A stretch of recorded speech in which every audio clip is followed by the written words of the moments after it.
Yes, it is Thanksgiving Day, and you've decided to watch this video on Thanksgiving Day.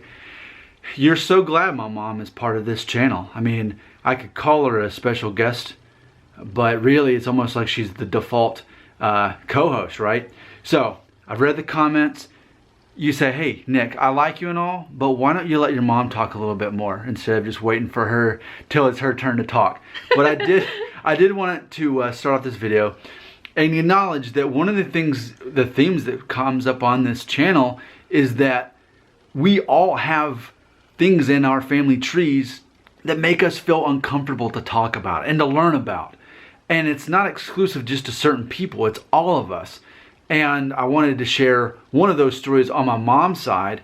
And the takeaway from the story is, had that not happened, we wouldn't be here, you wouldn't be watching us. So go ahead and tell your version of this story. It's crazy. My mom always told the story about her grandmother was kidnapped at the age of 15. So well, just like right there alone, like yes. You said that like it wasn't anything, but like that's... he would this guy. I guess he decided, oh, she's pretty, and he came riding on the horse. And he this came is in Mexico. Like what's the place called? Michoacan. Michoacan. This is where the story takes place. Yes, my mom was always consistent telling the story from the time I was a little girl, and I said, oh no, she was kidnapped. And this is like in the 1800s in Mexico. Yes. Okay. Why didn't she try to come home? And she said, well, he wanted her to be his wife, so he decided, okay. He came riding on the horse and picked her up, put her on the horse, and rode off. And so it was a while before anyone knew where she was. So this is my great-grandmother. It sounds crazy, but it's true. It's true. This really happened.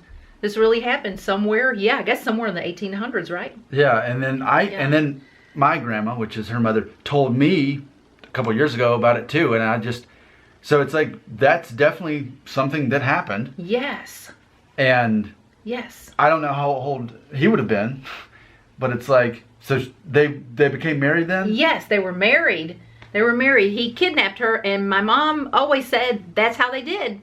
If they would just find someone that they wanted to be their wife, and they would just kidnap them. I remember thinking about that when I was a little girl and thinking, oh no, that would be terrible to be kidnapped. It's like a really messed up version of like an arranged marriage, but it's like, oh, well, he kidnapped her and now they're married. So, okay, well, there you go. It's like, but that's the way the story was told. Yes, it was always consistent, always told. So that would be my great-grandmother on the Mexican side. Man. And it's just, yeah, it's still hard to comprehend that, how what is my great-grandfather on that side. It was like, oh my goodness! So and then was he Spanish?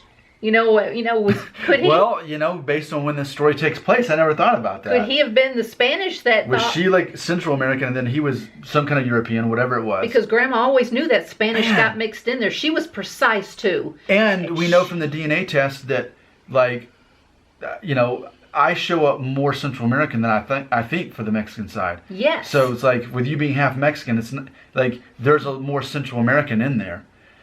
That's weird. I didn't think about that. Like that could have been the moment when the family tree on that side stopped just being Central American because of that. Yes. And the timeline works out to where your great grandmother, 15 years old. That's crazy. She was 15 years old. I can't even comprehend that.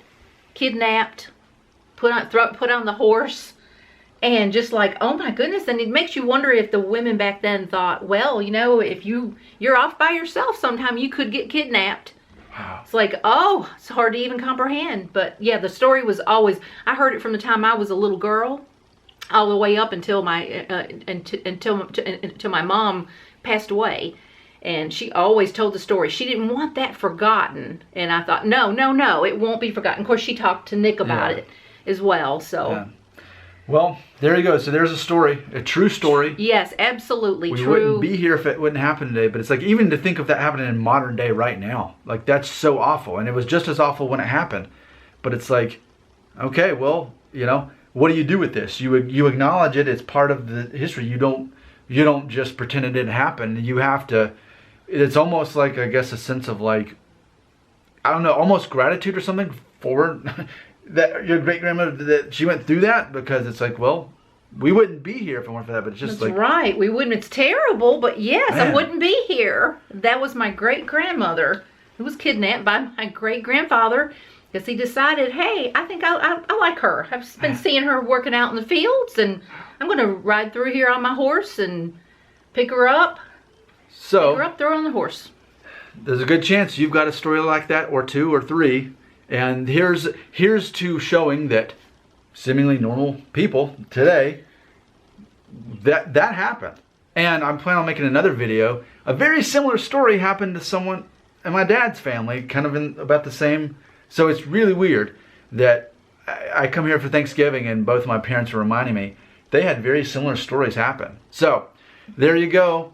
Normal people today, but like, look how tragic things were just a couple branches up on our family tree. Crazy, crazy.